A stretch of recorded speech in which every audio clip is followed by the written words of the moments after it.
Olá, queridos irmãos, espero que todos estejam bem. Estamos aqui mais uma vez, representando o nosso grupo Bezerra de Menezes e apresentando mais esse trabalho. O trabalho da noite de hoje é sobre o Evangelho segundo o Espiritismo, que vai nos falar da necessidade da riqueza, da necessidade da miséria. Por quê? Existe a miséria, existe a riqueza, tantos nascem sem nada e outros nascem em berço de ouro, né? Como é que se explica isso? Para um Deus tão bom, maravilhoso e que ama seus filhos igualmente. Então, o Espiritismo explica que todos nós estamos em evolução, estamos progredindo e precisamos passar pelas escolas da vida a fim de entender, a fim de angariar conhecimentos, a fim de se deparar com situações diversas para que nós trabalhemos em nós o amor que tanto Jesus falou. E esse amor que nós procuramos está relacionado ao desprendimento das coisas materiais. Está relacionado ao desprendimento do orgulho, do egoísmo, da vaidade. Então, no item 7 desse capítulo, ele fala o seguinte: se a riqueza houvesse de constituir obstáculo à absoluta salvação, Deus teria nos dado um instrumento de perdição. Uma ideia que está contrária à própria razão. Então, veja, a riqueza, se a gente bem pensar, ela vai causar muitas tentações, né? Então aqui diz o seguinte: Jesus falando com o moço que inquiria sobre os meios de ganhar a vida eterna. Então Jesus fala em várias parábolas sobre a questão da riqueza. E uma delas é a parábola dos talentos. Quando o Senhor distribui os talentos, a um dá 3, dá 5, e aquele que recebeu mais talentos é aquele que faz aquele dinheiro render, aqueles talentos renderem. E aquele que recebeu um só, que não tinha a coragem de ousar, de seguir em frente, de liderar, enterrou o seu talento e quando o Senhor chegou, ele reclamou com ele, porque ele nem sequer colocou para render num banco aquele que ele deixou ele como responsável. E o que é a riqueza nesse sentido? Então, a riqueza, quando bem utilizada, ela vai produzir, ela vai dar trabalho, ela vai facilitar as pesquisas, ela vai fazer com que a ciência evolua. Então, a riqueza é de grande importância. E a outra parábola é daquele rico que fez os celeiros para guardar os seus bens materiais e num determinado momento ele não sabia, né, que ia desencarnar, ele ia morrer. E esse moço que fala aqui nesse item, ele pergunta a Jesus, né, o que fazer para ganhar a vida eterna. E ele diz: vende tudo que tem, dá aos pobres e me segue. Então, o que Jesus quis dizer com isso? Ele quis mostrar que o apego à riqueza, ele vai de encontro ao seu progresso espiritual. Ele não vai de encontro à própria riqueza, ele vai de encontro aos seus sentimentos relacionados à riqueza. Então aqui, ser um homem perfeitamente honesto, como esse rapaz, né? Ele era honesto, ele não causava dano a ninguém, ele respeitava pai e mãe, ele cumpria os mandamentos. Mas só isso não bastava. A grande deixa era a questão do apego às coisas materiais. A consequência dessas palavras, em sua acepção rigorosa, seria a abolição da riqueza por prejudicial à felicidade. Então, colocando em evidência mais uma parte, né, que está escrito, diz assim: sem dúvida, pelos arrastamentos a que se dá a causa, pelas tentações que gera e pela fascinação que exerce. A riqueza exerce fascinação. A riqueza constitui uma prova muito arriscada, mais arriscada e perigosa do que a própria miséria. É o supremo excitante do orgulho, do egoísmo e da vida sensual. Então, a gente observa, né, nas redes sociais o que acontece. As pessoas que têm um poder aquisitivo alto e que têm facilidades, as festas que promovem, né, as drogas que se envolvem, a bebida e tudo mais, tudo que causar prazer, né, o sexo desvairado, de toda forma, em todos os sentidos, sem respeito, sem responsabilidade. Então a gente vê o quanto é fácil essa parte da sexualidade, da sensualidade, quando se tem facilidade da riqueza. É o laço mais forte que prende o homem à terra e lhe desvia do céu os pensamentos, né? Se ocupa o tempo todo com as coisas mundanas e esquece que somos espíritos, estamos aqui e voltaremos. Então, é tão importante que todos nós saibamos e conheçamos as verdades, né? A verdade vai nos libertar. Não é que a gente não possa participar de nada, nem de uma festa, nem de um encontro, nada disso. A gente pode sim, mas o excesso é que vai dar o tom diferenciado. Então esse tom que destrói, esse tom que arrasta para um lado maléfico, que é o lado onde você vai magoar pessoas, você vai se destruir, você vai se viciar e você vai esquecer que um dia vai voltar.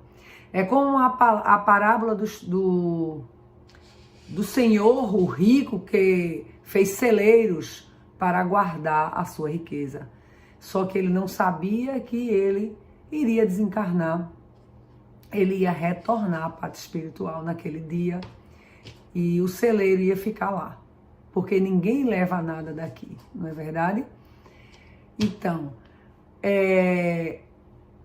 mas do fato de a riqueza tornar difícil a jornada, não se segue que a torne impossível e não possa vir a ser um meio de salvação para o que dela sabe servir-se.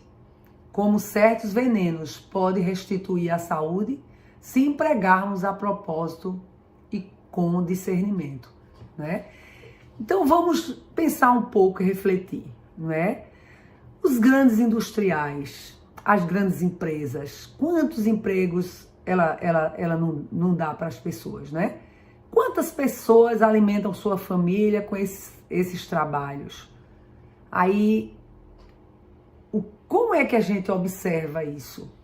Aquela pessoa que é detentor daquela riqueza, daquele poder, como ela está se comportando com todo aquele poder, com toda aquela riqueza? Será que você seria capaz e você teria a mesma coragem de, às vezes, tem empresários que dedicam sua vida à empresa. Ele dedica sua vida à empresa, ele esquece até da família. Ele pode dedicar-se sendo avarento ou pode dedicar-se servindo, sendo justo, sendo honesto, claro. Então a gente relembra a parábola dos talentos. Se naquele momento Deus te concede algo grande como os 10 talentos, os 5 talentos, você vai ter que saber liderar, saber gerir e saber aplicar de forma que aqueles talentos dê mais 10, dê mais 20, dê mais 1000. Então, essa ideia é a ideia daquele que faz acontecer na sociedade.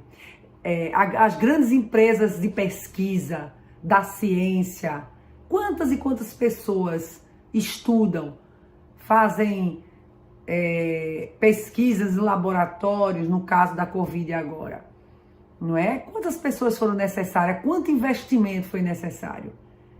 E aquelas pessoas que se dedicaram, aquelas pessoas que investiram, de certa forma, elas estão contribuindo para o bem da humanidade.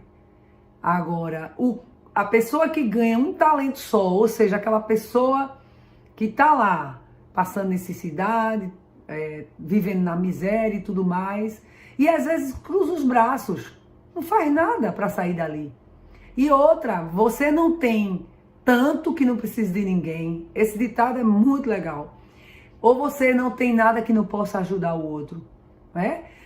Muita gente se faz de vítima, de coitadinho. Claro, a gente não pode olhar nesse ângulo. Cada um é responsável pelas atitudes que tem, pelas posturas que tem, pelas escolhas que faz. Então, muita gente inveja aquele que tem e cadê a sua parte? Você fez o quê com aquele talento que você ganhou? Você fez ele duplicar, ele triplicar? Você fez ele produzir? Não é? Isso não é com dinheiro, gente, só. Isso é com habilidades, isso é com oportunidades, isso é com conhecimento, com intelectualidade. Tem tanta gente inteligente que usa a inteligência só para si só, ou às vezes até para fazer o mal, né? A gente tem vários exemplos na nossa história, né? Das guerras, né? Da Segunda Guerra Mundial, de Hitler, de Napoleão Bonaparte e tantos outros que usaram a sua inteligência para o lado ruim. Esse foi o talento, e o talento mal usado, ele traz sérios comprometimentos espiritualmente falando. Não pensemos que a gente não deve nada. A gente deve tudo que a gente recebe, todas as oportunidades que temos, a família que temos, as pessoas com quem nos encontramos e temos a oportunidade de conviver, ou até de passar por elas. Há um grande compromisso entre nós de fazer valer o seu momento, a sua encarnação na Terra. Você está fazendo valer a sua encarnação? De que forma? Isso é um momento muito importante para refletir. Será que a gente não está correndo atrás de riqueza, riqueza e mais riqueza e não fazemos nada com aquilo que a gente ganha no sentido de ajudar os outros? Eu não digo a questão de estar distribuindo dinheiro, não é isso que a gente deve pensar. Achar meios de você, com aquilo que você tem a mais, com aquele tempo que você tem, porque você tem mais facilidade, que você trabalhou, que você tem mais um pouco de dinheiro. O que é que eu estou fazendo com aquilo ali? Eu estou investindo? Eu estou comprando alguma coisa, vamos dizer, livros para uma escola? Eu estou comprando algum material didático ou até, sei lá, qualquer coisa que vá fazer com que a ciência ande, com que as pessoas pensem diferente. Você dá uma palestra numa associação, você se preocupar com a sua comunidade. Será que você não está dentro do seu cubículo lá, parado e trabalhando para ter o seu pão de cada dia? E almejando mais e muito mais, e esquecendo de fazer o que Jesus tanto propôs pelos seus exemplos, né? Amar ao próximo. E amar ao próximo não é de boca não, gente. Amar ao próximo é sacrificante. Tem que fazer sacrifício, porque a alma precisa ser lapidada. E a lapidação dói, porque é esforço.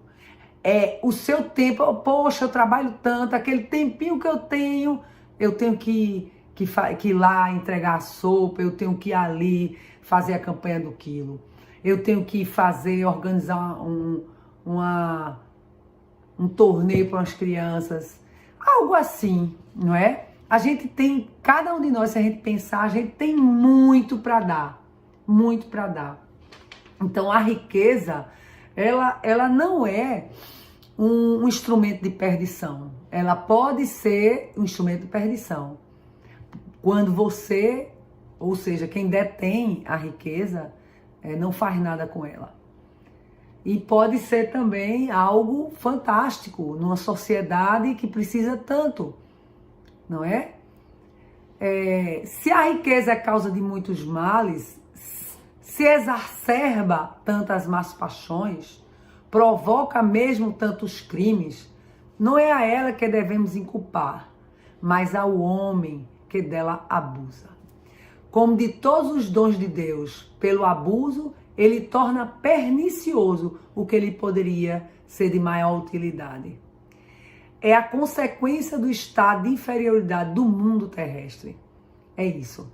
A gente, cada vez mais a gente percebe a evolução do nosso planeta, não é? Que no momento é um mundo de provas e expiações, e quando as pessoas começarem a modificar a sua forma de ver as coisas, a sua forma de se comportar diante da sociedade, diante desse mundo cheio de misérias, e buscar, não é? Como a gente vê aí, a gente vê muitas ONGs e tudo mais, apesar de que uns vão participar de uma ONG para usufruir dela ou aparecer na mídia, que essa parte aí, sinceramente, é aquela que você já apareceu. Então, quando chegar na dimensão espiritual, você já ganhou o que tinha que ganhar, né? Se for assim que a pessoa quer, ela vai se comportar dessa forma. Mas a Terra é um planeta ainda que está assim. E quando a gente sabe dessas verdades, a gente busca modificar. Não é porque leu o Evangelho, os ensinamentos, no outro dia eu estou diferente. Não é. É uma luta diária, é uma correção diária, é um bloqueio das más tendências o tempo inteiro para que a gente possa sair, né, dessa encarnação um pouquinho melhor. Se a riqueza somente males houvesse de produzir, Deus não a teria posto na terra. Compete ao homem fazê-la produzir o bem. Se não é um elemento direto de progresso moral, é, sem contestação, um poderoso elemento de progresso intelectual. O homem tem a obrigação de trabalhar pela melhoria do planeta. O homem tem a obrigação de buscar a condição para o planeta, que está cada vez mais, a população aumentando, de não existir miséria, de ter comida para as pessoas, de ter trabalho, de ter educação. É uma pena que a gente tem uns políticos tão descomprometidos, né? Não são todos, mas a gente também vê uma luz no fim do túnel. Quando a gente observa que alguns políticos, assim, poucos, né? Mas tem sim. Tem pessoas que já estão buscando uma performance diferente, uma atitude diferente. Mas isso depende de cada um de nós, porque quem elege esse pessoal somos nós mesmos. Então é necessário isso, aumentar a produção do país, aumentar as condições do país em todos os sentidos, né? Na educação, na saúde. E essas riquezas elas vêm a partir de tudo que Deus deixou pra gente, né? As riquezas são necessárias.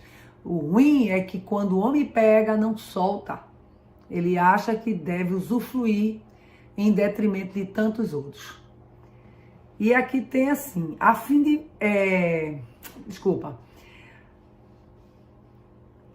Mas para os levar a efeito, precisa de recursos. A necessidade desse recurso fez criar riqueza, como fez descobrir a ciência. A atividade, eu achei isso importante, a atividade que esses mesmos trabalhos impõem lhes amplia e desenvolve a inteligência. E essa inteligência que ele concentra, primeiro na satisfação das necessidades materiais. Então, vai haver uma satisfação nas necessidades materiais, né? A gente vai usufruir do que a gente conseguiu. Usufruir, claro, as pesquisas e a ciência tá aí para salvar vidas o tempo todo, para aumentar a longevidade, não é? E ajudará mais tarde a compreender as grandes verdades morais. Então, inicialmente o homem está usufruindo de todas as riquezas, a forma de se comportar diante do planeta ainda deixa muito a desejar. A destruição do planeta, o comprometimento das geleiras, a questão dos animais, não é? O lixo que a gente produz, a destruição das florestas, tudo isso é nossa responsabilidade. Então, o homem tem que aprender que essa riqueza, ela vai servir para estabilizar e equilibrar a nossa vida aqui na Terra. De execução, sem ela não mais grandes trabalhos, nem atividade, nem estimulante, nem pesquisa. Com razão, pois é a riqueza considerado um elemento de progresso, né? Então, a gente, finalizando, a gente vai relembrar de que nós estamos em constante evolução e podemos, em cada encarnação, planejar viver na riqueza, ou viver na miséria, ou viver de uma forma... Não gostei não. Então, essa melhoria que o homem deve promover em todos os sentidos, ela foi necessária desbravar as matas, foi necessário extrair do solo todos os recursos e tudo mais, não é? É uma necessidade que tem, essa riqueza é necessária. Lembrando a vocês também a questão da miséria. A miséria também se constitui em prova.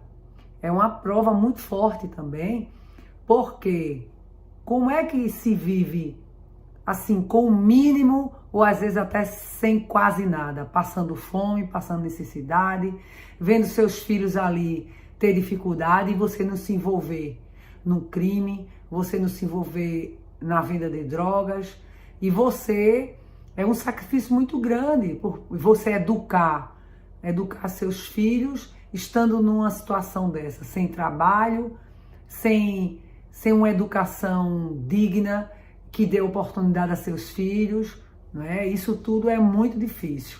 A miséria também é uma grande prova. E aqui, finalizando, eu vou ler essa parte que está falando sobre essa questão, né? Da importância do homem extrair as riquezas. A atividade que esses mesmos trabalhos impõem lhe amplia e desenvolve a inteligência. E essa inteligência que ele concentra, ela vem primeiro à satisfação, né? Satisfazer as necessidades materiais e ajudará mais tarde a compreender as grandes verdades morais, porque cada vez mais que o homem vai trabalhando, ele vai desenvolvendo a sua inteligência e tendo capacidade de discernir, né, de ter a ideia sobre as coisas, e desenvolve finalmente a condição moral dele. Sendo a riqueza o meio primordial de execução, sem ela não haveria mais trabalhos, grandes trabalhos, nem atividade, nem estimulante, nem pesquisas, né? Com razão, pois é a riqueza considerada um elemento de progresso. O progresso da humanidade, ele também está atrelado à questão da riqueza. Então, minha gente, é bom que a gente possa refletir e repensar nos nossos talentos que recebemos e o que podemos fazer com eles, seja lá como for, ou na riqueza, ou na pobreza, ou na miséria. A gente tem que buscar, primeiro, forças para lutar, né, contra as nossas más tendências e buscar com essas forças, com essa fé e com a certeza de que tudo que Deus faz tem o seu motivo. Tudo que a gente vivencia é para o nosso progresso. E trabalhar sempre buscando nos iluminar. Trabalhar esse amor que o germe que Deus nos deixou está dentro de nós. Então, nesse momento, agradeçamos a Deus por essa oportunidade de aprendizado e que suas bênçãos recaiam sobre todos nós, hoje, agora e sempre. Muita paz a todos e que possamos cada vez mais aprender e colocar em prática tudo que Jesus nos ensinou. Muita paz.